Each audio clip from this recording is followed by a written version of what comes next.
guys. So I had the idea to make kind of a get to know me video.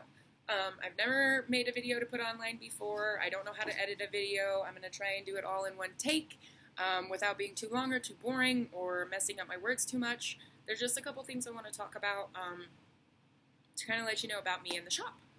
So first, I'm going to just start with me, some simple stuff. I'm 25. My name is Jamie. I was born in California in 1990. My mom, her name is Julie. She's a great mom. My dad passed away when I was about 13, but I have an excellent stepfather. My little brother is tremendous. My little sisters are great, and I have a stepbrother that's pretty cool as well. Awesome grandparents, awesome aunts and uncles, awesome cousins. I'm very, very, very privileged in the family department. And I realized in my adulthood that a lot of people are not, so I feel very lucky to have the family that I have. I went to school all the time, my whole life, here in Rock Springs. I went to Yellowstone Elementary School, which is no longer a school. I don't even know what it is anymore. And then I went to East Junior High School and Rock Springs High School. I graduated from Rock Springs High School in 2009. My favorite teachers up there were Miss Casania and Mr. DePorto. Miss C does not teach up there anymore, but Mr. DePorto does. So if you're a high school kid and you still have an opportunity to take an art class with D and you have not, I recommend you do so. And, you know, sometimes I get the feeling that people think that people that are self-employed didn't have to, like, work hard to be that way. And that's not the case for me. So I just wanted to share with you guys a couple of the dumb jobs I had before I was a tattoo artist. When I was 14, I worked at KFC. I hated that. It was disgusting. When I was like 15 to like 16 or 17, I worked at Subway. And then I delivered pizza when I was 18. And that was actually the only job I ever got fired from, but I deserved to get fired. I called in all the time, and I just didn't respect that job at all. So I totally deserved that. So just if you work a shitty job now, just know that you don't always have to work that shitty job. You're gonna get where you want to be, and just push through, man. Push through the grease, flip those burgers. You got this shit. It'll be good one day. One thing I really wanted to touch on, because it keeps coming up, and I've heard it said in a negative way, and I kind of want to clear it up so that it's not seen in a negative way. Okay, when I'm tattooing people, I am generally very, very quiet. I don't have a lot to say. I've always been more of a listener. I've always thought you get so much more from listening than you do from talking. And I've always been that way. I was actually going through some stuff from elementary school, like some like certificates and stuff. And I happened to come across this note from my first grade teacher telling my mom that I didn't like to participate in conversation. And I had to laugh because I'm 25 now and I still don't like to participate in conversation. And I've been asked by clients, you know, why are you so shy? Or are you upset? Or did I do something wrong? And that's never the case, ever. I just am quiet. It's just a part of my personality.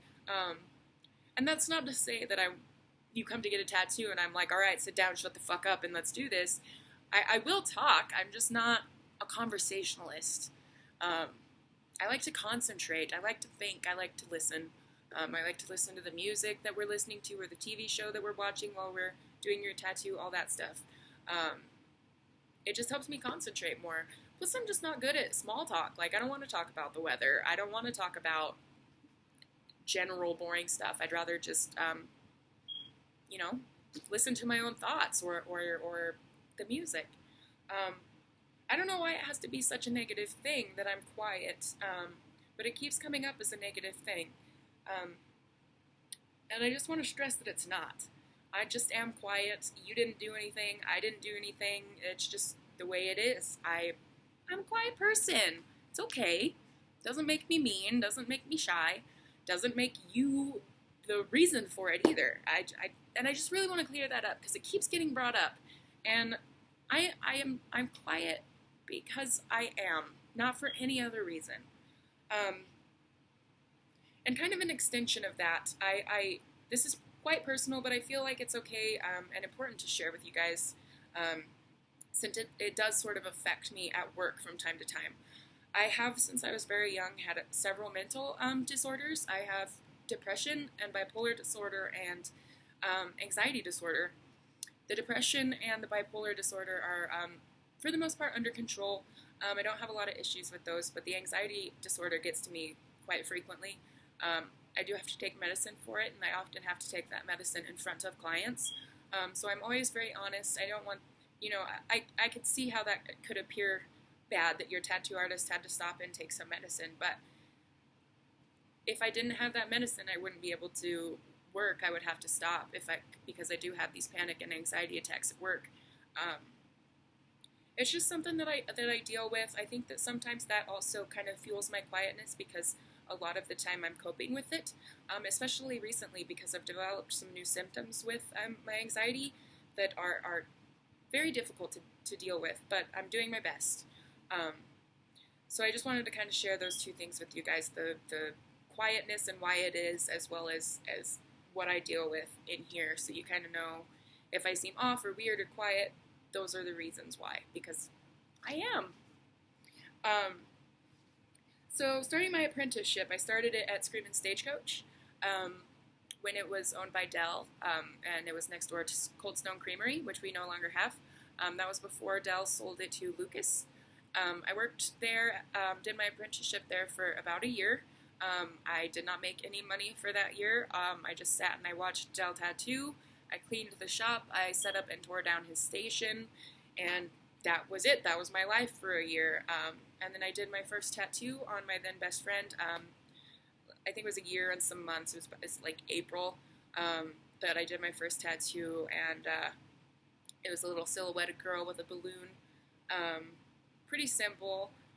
But after a while, after I started tattooing, I really began to notice how uncomfortable I felt in that shop. There was a lot of drama and a lot of negativity, and I just didn't really think it was a very creative atmosphere. So I started to search for other options, and I found a man in Ohio, of all places, who wanted me to come and work in his shop. So I did. I moved 2,000 miles away when I was 19, all by myself, to Ohio. I stayed above the shop in a loft. It was an odd experience, kind of embarrassing in some ways, but I don't regret it. It taught me a lot of things. But after about 3 weeks, I had to come back home. I was home for about a month, and then two of the boys that I had met in Ohio came and got me and took me back to Ohio, where I lived for about a year and a half, tattooing, and mostly just learning about myself more so than learning about tattooing. And then eventually we moved back, and I was waiting on the other tattoo shops in town. I asked, I was like, hey dude, I'm ready, let's go, hire me, I'm ready to make you some money, and everyone kept blowing me off.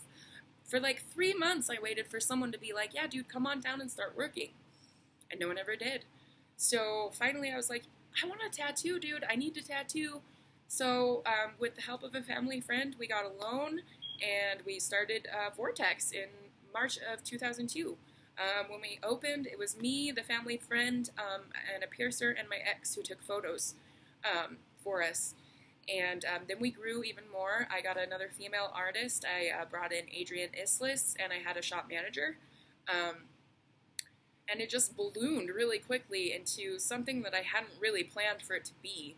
I always had this vision for it to be kind of small and quiet and quaint and private, and it was quickly becoming the opposite of that.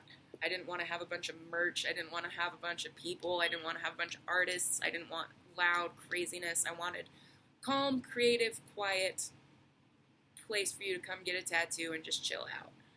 So, unfortunately, I ended up having to get rid of everyone, which sounds really terrible, but it's what I needed to do personally.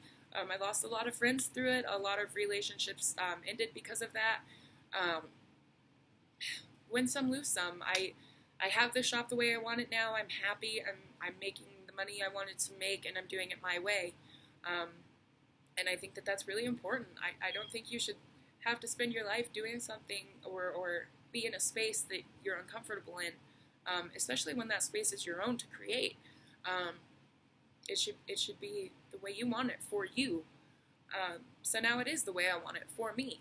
So now Vortex is just me. I'm the only one there. I do tattoos, designs, I do billing, I do orders, inventory, everything is me. No one helps me. It's all me. I say that Vortex is a private tattoo studio, which I think most people get the wrong idea about. That sounds as if you're not welcome, but you are. By private, I mean it's just me and just my one client. There's always one tattoo going on, and it's by appointment only.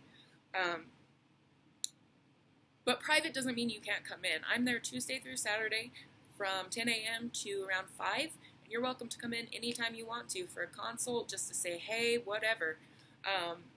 You're totally welcome to do that.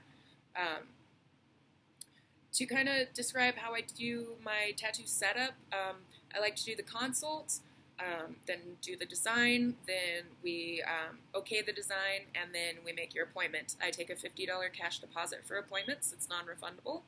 I charge $80 an hour, which I do believe is the lowest hourly rate in town. I might be wrong, but from what I've been told from my clients, I have the lowest hourly rate. I tend to start my first appointment at either 10 or 11 in the morning, and my last appointment goes on the chair at 5. At no later than that, because there's only so many hours in a day, and I don't want to go crazy. So that gets kind of hard with some people's schedules, but we make it work the best we can. I do offer gift cards as well. I used to offer them to where they never expired, but I had a lot of people bringing me gift cards from the first month we were open, and that happened just 2 months ago. So they do now expire. They expire 3 months from the day that you bought them. So be sure to use them, because I wouldn't want you to waste your money. The last thing I really want to hit on is people ask me what my favorite kind of tattooing is, and I don't really have a favorite. I like to do color. I like to do black and gray, new school, old school, watercolor, realism. I love anything. I feel like you need to be diverse here in Rock Springs because we have such a diverse group of people. You're not going to be successful if you can't do a little bit of everything.